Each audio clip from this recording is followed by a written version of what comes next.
I just wanted to take note that through the winter, it's March, about mid-March right now, and through the winter I was able to get in there pretty good, and but when the winds started up, it looks like this hole, the entrance, gets filled up with snow. I mean, I can still get in there, but I think I will consider a cover of some kind just to keep the snow from building up in there.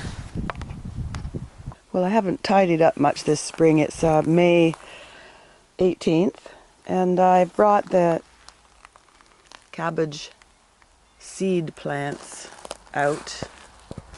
They seem to have survived. Even the kind of moldy ones are springing out, so we'll see how this goes. These are my turnips that I'll be planting out again for seed.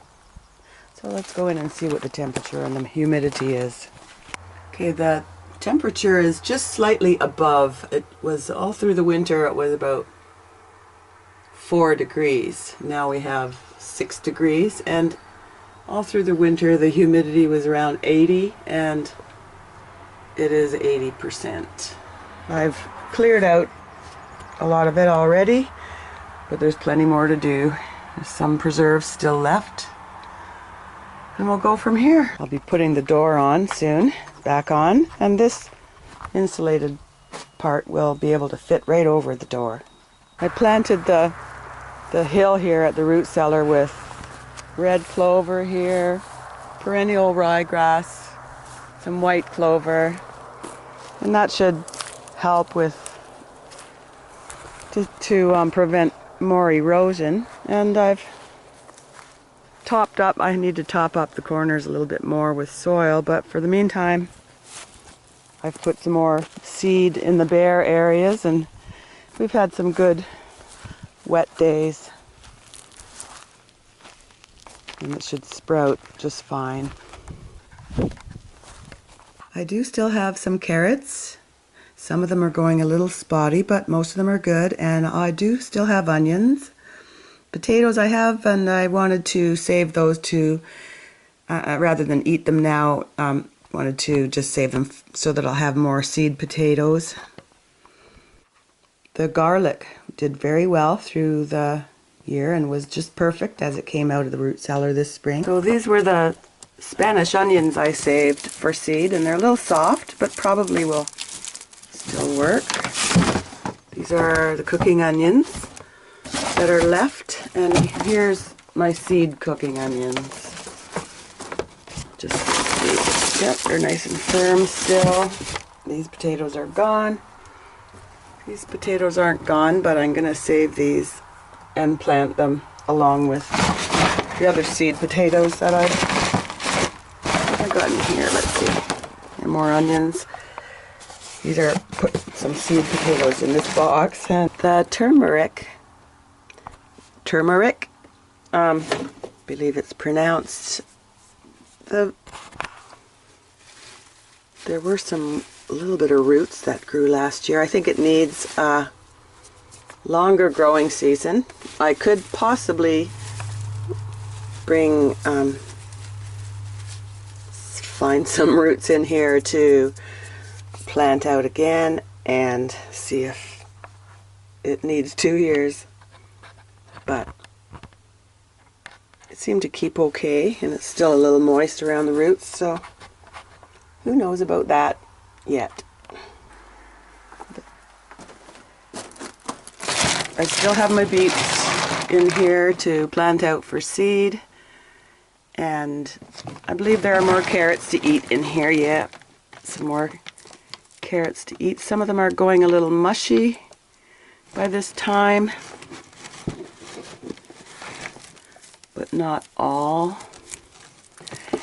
So, and under the beets I know I have some good samples of carrots to put back out, plant back out to grow some seed.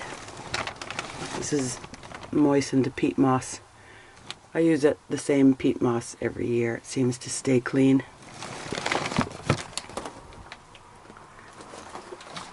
I guess that's it. I'll get back to organizing and building the inside, more shelves, etc. So there you go. We'll tidy this all up pretty soon, and it looks like because it went to 6 degrees from 4 inside, and it's only May 18th. Another layer of insulation over this entire wall is probably in order for serious business.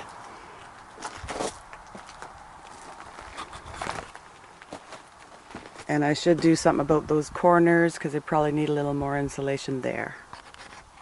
All in all, kind of pretty much of a success. I'm still working on this chicken run, protective chicken run.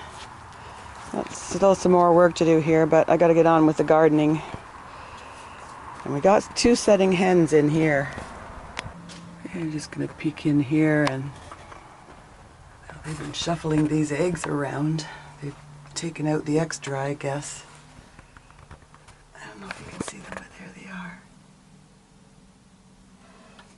Maybe get about 10 new chickens out of that. Experimented a bit with the compost feeding, and the chickens,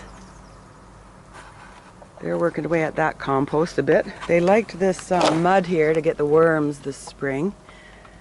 And I'm starting a new pile of compost here. This kind of temporary run area is flexible so that I can bring it over this pile, and then I could move it and shift it and bring it over to this pile separately and manage it that way. Before I had 5 hens. Then before I got the enclosure done, a weasel got 1, I believe, or it could have been a mink, I suppose, the way it looked. And also, oh, chipmunk's getting in after the feed now. I gotta fill in the holes. This is a big job, but somebody's got to do it. So, and then we lost another hen to a fox or something. Fox or a coyote, but we got the 3 hens and a rooster, so we can still work with that. And I have my box plants here. My tomatoes and peppers are still inside, but I'm hardening off the onions and the cabbages and the celery. And my groundhog is trying to get these now. I thought I could put them up, but he knocked a couple down to eat, so I got to put them up higher. So I will work out this year, judging from some notes I did before, how much I will need to grow for 1 person to eat year-round. That's ultimately where I'm going with this, so that I'll know how much each person would need of what, approximately. My garlic is coming up pretty good. And there's lots of wild greens for a nice wild green salad everywhere. Dinging nettle can be harvested. Daylilies can be harvested. The leaves and the roots. The buds are good too when they come out, and the flowers. Sweet violets have been out for a while. They're also edible. But then this isn't a video about wild edibles, though there are plenty. So we'll end this here, and thank you. Well, I got the door on and things tidied up a bit, so I thought I'd just finish with that.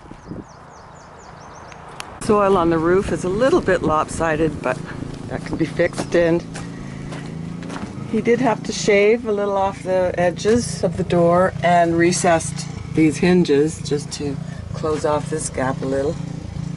So all in all, it's pretty good.